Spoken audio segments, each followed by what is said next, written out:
Senator Ronald Bato de la Rosa, inireklamo ng pagpapabaya sa trabaho dahil sa patuloy na pagliban sa Senado.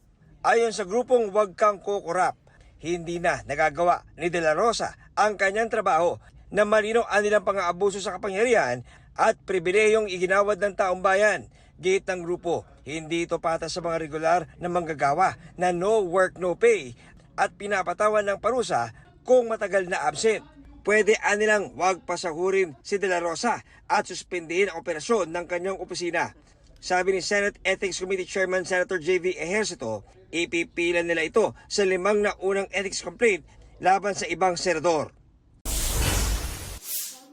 3 pang mamahaling sasakyan ng mga Diskaya na isubasta na. Iyan ang 2022 Bentley Bentayga na rebenta ng mahigit 12 milyong piso. 2024 Lincoln Navigator na halos 7 milyong piso at ang 2022 Cadillac Escalade ESV sa halagang mahigit 6 na milyong piso na nabili ng Igorot Stone Kingdom Incorporated na siya rin nakabili ng Rolls-Royce Cullinan na may kasamang payong. 4 pang sasakyan ng mga Diskaya ang hindi pa naibenta.